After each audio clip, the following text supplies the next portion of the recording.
السلام علیکم۔ سارہ کے الفاظ میں خوش آمدید۔ ایک پہاڑی علاقے کے دامن میں ایک چھوٹا سا گاؤں آباد تھا۔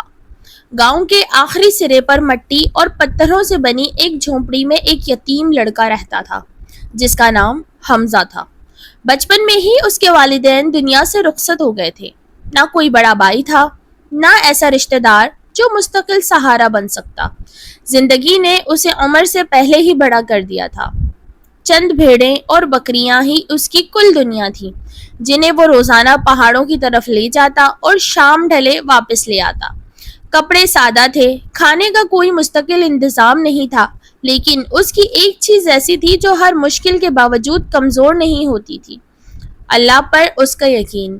جب کبھی بھوک لگی ہو تو وہ آسمان کی طرف دیکھ کر بس اتنا کہتا: یا اللہ، آج بھی میں تیرے بھروسے پر ہوں۔ ایک دن صبح کے وقت گاؤں کے ایک دولت مند زمیندار نے حمزہ کو بلایا اور کہا کہ میری بھیڑوں کے ریوڑ کو چند دن پہاڑ کے اس پار لے جا کر چراؤ۔ حمزہ نے کام قبول کر لیا کیونکہ اسے مزدوری کی سخت ضرورت تھی۔ اگلے دن وہ ریوڑ لے کر ایک ایسی پہاڑی کے راستے پر نکل گیا جہاں عام طور پر لوگ کم جاتے ہیں۔ راستہ دشوار تھا مگر وہاں سبز گھاس وافر تھی۔ حمزہ نے بھیڑوں کو ایک محفوظ مقام پر چھوڑا اور خود قریب ہی ایک چٹان پر بیٹھ کر خشک روٹی کا ٹکڑا کھانے لگا۔ ابھی اس نے روٹی کا پہلا نوالا ہی لیا تھا کہ اچانک آسمان پر کالے بادل چھا گئے، تیز ہوا چلی اور پھر بارش نے پورے علاقے کو اپنی لپیٹ میں لے لیا۔ حمزہ نے فوراً بھیڑوں کو اکٹھا کیا، لیکن اسی دوران ایک کم عمر بھیڑ خوفزدہ ہو کر ریوڑ سے الگ ہوئی اور پھسلتے ہوئے ایک تنگ کھائی کی طرف جا پہنچی۔ حمزہ بغیر ایک لمحہ سوچے اس کے پیچھے دوڑ پڑا۔ پتھریلی زمین پر اس کے پاؤں زخمی ہو گئے، کپڑے کیچڑ سے بھر گئے، مگر وہ رکا نہیں۔ بالآخر اس نے بھیڑ کو ایک چٹان کے کنارے سے پکڑ لیا، لیکن واپسی کا راستہ بارش کی وجہ سے بند ہو چکا تھا۔ پہاڑی ندی کا پانی اچانک اتنا بڑھ گیا کہ حمزہ دوسری طرف جانے سے قاصر ہو گیا۔ شام ہونے لگی، سردی بڑھنے لگی اور دور تک کوئی انسان دکھائی نہیں دیتا تھا۔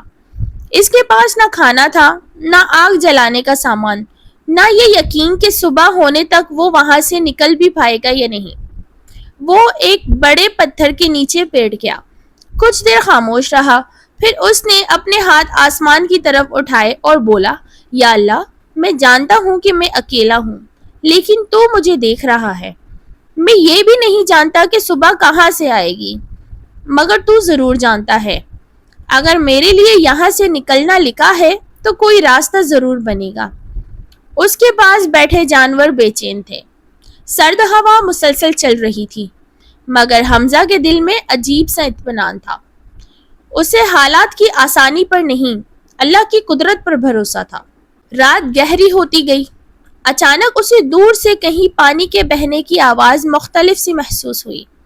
حمزہ نے غور کیا تو معلوم ہوا کہ پہاڑ کے ایک حصے سے مٹی اور پتھر کھسکنے کی وجہ سے ایک پرانا راستہ کھل گیا ہے۔ وہ احتیاط سے اس طرف بڑھا۔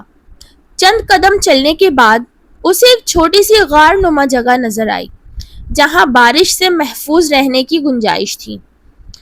اندر اسے پرانی لکڑیوں کے چند ٹکڑے بھی مل گئے۔ اس نے ان سے آگ جلائی اور بھیڑوں کو اپنے قریب جمع کر لیا۔ صبح ہوئی تو بارش رک چکی تھی اور پہاڑی ندی کا پانی بھی کم ہونے لگا تھا۔ حمزہ نے ریوڑ کو ساتھ لیا اور اسی راستے سے واپس گاؤں کی طرف چل پڑا۔ گاؤں پہنچتے ہی زمیندار نے اسے دیکھ کر حیرت سے پوچھا: حمزہ، تم ساری رات کہاں تھے؟ ہمیں تو خیال تھا کہ شاید تم اور ریوڑ پہاڑ میں پھنس گئے ہو۔ حمزہ نے صرف اتنا کہا: میں پھنس گیا تھا، لیکن میرا رب میرے ساتھ تھا۔ زمیندار نے بھیڑوں کو گنا تو ایک بھی جانور کم نہ تھا۔ وہ حمزہ کو دیکھتا رہا کیونکہ وہ جانتا تھا کہ ایک یتیم لڑکا جس کے پاس نہ دولت تھی نہ طاقت، اتنی خطرناک رات میں اپنے ذمے لگایا ہوا پورا ریوڑ واپس لے آیا۔ چند دن بعد اسی علاقے میں ایک اور واقعہ پیش آیا۔ زمیندار کے ریوڑ کی ایک قیمتی بھیڑ گم ہو گئی۔ لوگوں نے کہا کہ حمزہ سے ضرور غلطی ہوئی ہوگی، لیکن حمزہ نے بغیر بحث کیے پورا علاقہ تلاش کرنا شروع کر دیا۔ کئی گھنٹے گزر گئے۔ آخر کار اسے بھیڑ ایک سنسان وادی میں ملی۔ واپسی پر زمیندار نے حیرت سے پوچھا، تمہیں اتنی محنت کرنے کی کیا ضرورت تھی؟ ایک بھیڑ ہی تو تھی۔